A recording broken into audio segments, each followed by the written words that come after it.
ሰላም እንደምናችሁ ውድ ጓደኞቼ ሰላምታዬን አቀርባለሁ። እንግዲህ ዛሬ በጣም የተወደደ ቀን ነው። በተለይ ብዙ ጥያቄዎቻችሁን ለመመለስ ዛሬ ትንሽ ጊዜ ነበረኝና እግዚአብሔርን አመሰግነዋለሁ ማለት ነውና እግዚአብሔር እንግዲህ መልካም አምላክ ነው እና ዛሬ ልናገር የምፈልገው በተለይ አሁንም ስለ ማይንድ ሴት ስለ አስተሳሰብ ነው።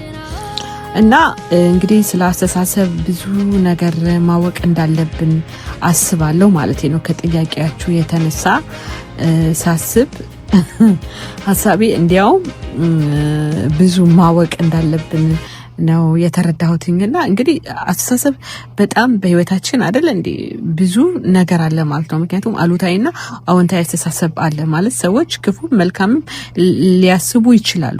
ግን አምላካዊ አስተሳሰብ ለማሰብ አይደል እንዴ እኛ ምንድነው መጽሐፍ ቅዱሳዊ አስተሳሰብን ኤክስፒሪየንስ ማድረግ ያለብን ነገር አለ ማለት ነው። አንደኛ ምንድነው በተለይ ስለ አስተሳሰብ ስንማር ውሳኔዎቻችንን ለምሳሌ አስተሳሰብ ስንል አይደል እንዴ ውስጣዊ ወደ ውስጠኛው ዓለም እንገባለን ማለት ነው። እግዚአብሔራዊ አስተሳሰብ ስናስብ ሰው ብዙ ነገር ሊያስብ ይችላል። ብዙ ሐሳብ አለ። በተለይ በዶክተር ምህረት ትምህርት ፓኬጅ የሆነ ትምህርት አለ ማለት ማንኛውም ሐሳብ አይደል እንዴ እሱ ፕሮፌሽናሊ በቃ ስለ ሰው ልጆች አይምሮ ስለሆነ ያጠናው። እኔ ደግሞ ማይንድ ሴት ክርስቲያን ቪው ስንማር ግን መጽሐፍ ቅዱሳዊ አስተሳሰብ ለማግኘት አንደኛ ነገር መዳን አለብን። ደህንነት ማግኘት አለብን። ዝም ብሎ አይመጣም አይደል? የሰው ልጅ መታደስ አለበት። ከእንደገና ደግሞ ምን መሆን አለበት? አይምሮአቸውን ከፈተላቸው ይላል። መጽሐፍትን እንዲያስተውሉ አይምሮአቸውን ከፈተላቸው ይላል እና በቃሉ ምክንያት ነው ወደ ትህትና የምንገባው። በቃሉ ምክንያት ነው ወደ ውስጥ በጸሎት ወደ እግዚአብሔራዊ ባህሪ የምናመጣው በቃሉ ምክንያት ነው። ስለዚህ አስተሳሰብ ቀላል አይደለም ማለት ነው። ገባችሁ? እና እኔ በጣም ምንድነው ከነገር ደግሞ አስተሳሰብ እይታ የምናገኘው ከትምህርት ነው። ገባችሁ? በምንሰማው ነገር ነው በውስጣችን እይታ የሚፈጠረው። አስተሳሰብ እይታ ማለት ሊሆን ይችላል። ስለዚህ በዚህ ነው ወደ ውስጠኛው ማንነታችን የምንገባው በዚህ ነው ማለት ነው። ስለዚህ መጽሐፍ ቅዱስ ብዙ ነገር ይነላል ማለት ነው። ስለ አስተሳሰባችን እንዴት ማዳበር እንዳለብን እንግዲህ መዝሙረኛው ዳዊት አይደል እንዴ አሰበው አሰላስለው ይላል። ቀንና ሌሊት ነው የሚለው እንዲያውም አይደል እንዴ። አሁን ይሄንን ሰው ከኔጌቲቭ አስተሳሰብ ለመውጣት ለምሳሌ ሰው ልጅ በኔጌቲቭ አስተሳሰብ ውስጥ ሲገባ አይደል እንዴ ለምሳሌ ዲፕሬሽን፣ ድባቴ እውነት ነው የኃጢአትም ውጤት ነው። ምንድነው የሚለው መጽሐፍ ቅዱስ? ኃጢአተኞች ይጨነቃሉ ይላል። ያስጨንቃል። ሰው በዛ ሊቆይ ይችላል። አይገርማችሁም? በጣም ከባዱ ነገር ነው። እኛውም በጣም እንድናጠና የምፈልገው ለምሳሌ ብዙ ነገር እኔ ዛሬ በጣም የሚገርማችሁ ሶስ ውስጥ ነው ያልኩት ማለት በቃ ይጸልይልኝ ነበርና ፕራይቬት በቃ በግል ህይወቴ ላይ የሚያጋጥሙኝ ነገሮችን ለጓደኛዬ ፓስተር ዮኒና ፓስተር አሌክስ የሚገርማችሁ በቃ ልክ ሆስፒታል እንደገባው ነው። አንደኛ በእምነት ሁለተኛ በቃ እየተናዘዝኩና ወደ አስተሳሰብ ለመምጣት ኑዛዜ ያስፈልጋል። ገባችሁ? በቃ ወደ እግዚአብሔራዊ አምላካዊ አስተሳሰብ ለመምጣት ኑዛዜ ያስፈልጋል ማለት ነው። እና ምክንያቱም ወደ መንፈሳዊ ዓለም ውስጥ እኮ ነው የምንገባው። ስለዚህ በጣም ስለ አይምሮ ማወቅ ኢምፖርታንት ነገር ነው፣ መንፈሳዊ ነገር ለማወቅ ማለት ነው። ምክንያቱም አሁን እኛ እንደለመድነው በቃ የሆነ ቸርች እንሄዳለን። በተለይ እኛ አንዳንዴ ዲሲፕሊን አይደለ እንዴ ለምሳሌ የሚያስተምሩን ሰዎች በጣም መንፈሳዊ ነገር ይገነቡልናል።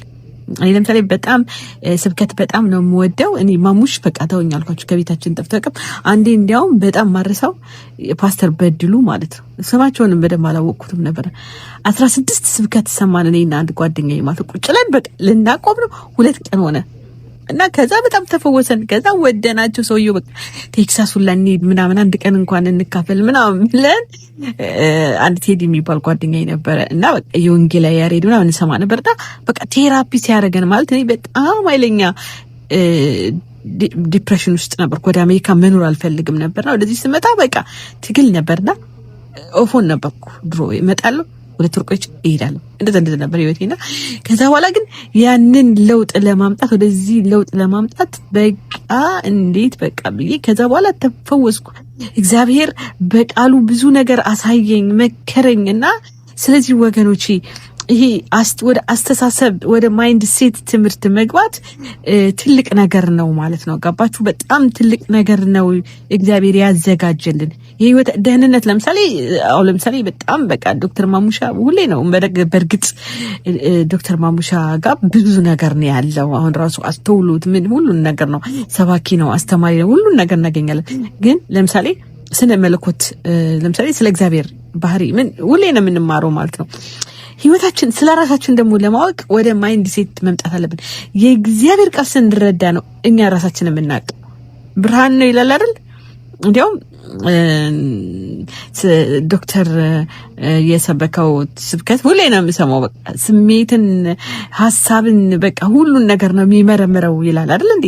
እና ስለዚህ ወገኖቼ ወደዚህ ትምህርት መግባት እንዳለብን አስባለሁ ማለት ነው። ገባችሁ? እና ወደ አምላካዊ አስተሳሰብ ወደ እግዚአብሔር ቃልን ማሰብ እንዲያውም አሁን ብዙ ሰዎችም እየሰበኩ ነው። እውነት ስለሆነ ይጋባል እና ክብር ለኢየሱስ ይሁን። በጣም ደስ ይለኛል ማለት ነው። ስለዚህ መጽሐፍ ቅዱሳዊ አስተሳሰብ ምንን ያመጣል? መለኮታዊ ተሐድሶ። መጽሐፍ ቅዱስ ምን ይላል? ሮሜ 12 በአእምሮአችሁ መታደስ ተለወጡ። ገባችሁ? መጽሐፍ ቅዱሳዊ በማሰባችን በተለይ ምናልባት ነገ ውይይቱን ጀምረዋለን ከነ ፓስተር ዮኒ ጋር ከነ ፓስተር አሌክስ ጋር በዚህ ጉዳይ ያወራን ነው። እነሱም እየሰሙ ነውና በዚህ ጉዳይ ላይ በቃ ማዳበር አለብን ማለት በቃ ህይወታችን ለህይወታችን ለውጥ ለምሳሌ ቅልጥ ያለ ፓስተር ሊሆን ይችላል። በደንብ በቃ እዚህ ጋር ታታታ ሊያደርግ ይችላል። ግን በቃ ትዕግስተኛ ላይሆን ይችላል። ፍቅር ላይኖረው ይችላል።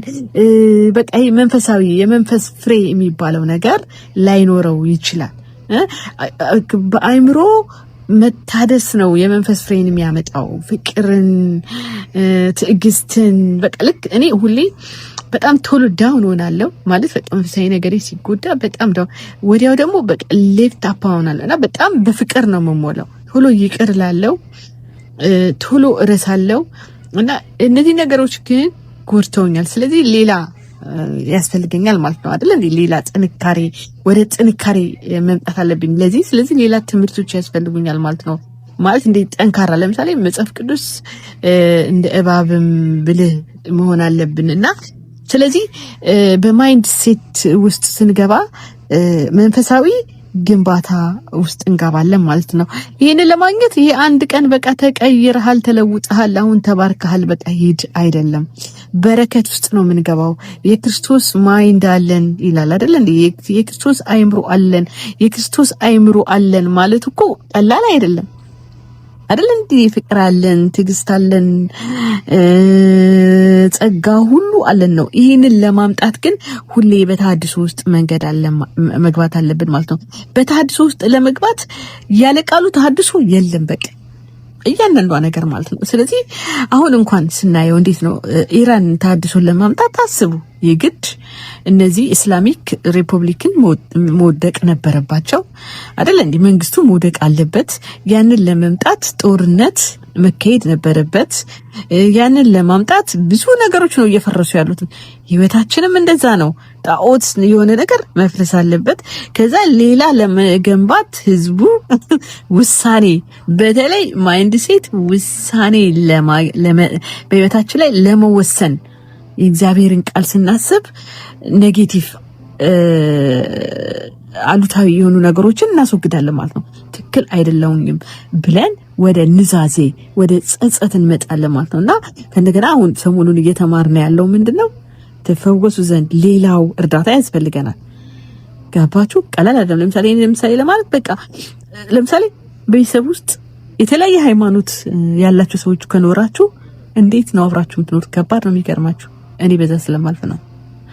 ከእንደገና ፋሚሊ ውስጥ በቃ በተለያየ አይምሯቸው የተያዘ ከሆነ እንዴት ነው የምታልፉትና ለዚህ አንዳንዴ ከባድ ነው እና ለዚህ ትምህርት ያስፈልጋል፣ ጸሎት ያስፈልጋል። ማይንድ ሴታችሁ ገባችሁ? በትምህርት ነው የሚቃናው ማለት ነው እና አይ ቲንክ ለዛሬ ይሄን ካልኩኝ ይበቃኛልና በቃ ይሄ ማይንድ ሴት ለማውራት በጣም ፈቃደኛ ነኝ። እንግዲህ ሌሎችም ደግሞ እንዲናገሩ እና ሁሌ ምስጋና አለኝ። አስተማሪዎቻችንን ወደፊት በተለይ ስለ አገልጋዮች ባህሪ ደግሞ ማውራት እንጀምራለን፣ መወያየት እንጀምራለን እና ለማመስገን ለማጠናከር የሚያመቹ ነገሮችና በዚህ ቪዲዮ ላይ ስለዚህ ወገኖቼ አሁንም ላይክ እና ሰብስክራይብ እያደረጋችሁ ይህንን ቻናል እንድታሳድጉ ነው እና እግዚአብሔር ይባርካችሁ። ሰላም ለኢየሩሳሌም ይሁን፣ ሰላም ለኢትዮጵያ ይሁን፣ ሰላም ደግሞ ለእያንዳንዳችን ይሁን። ተባረኩ።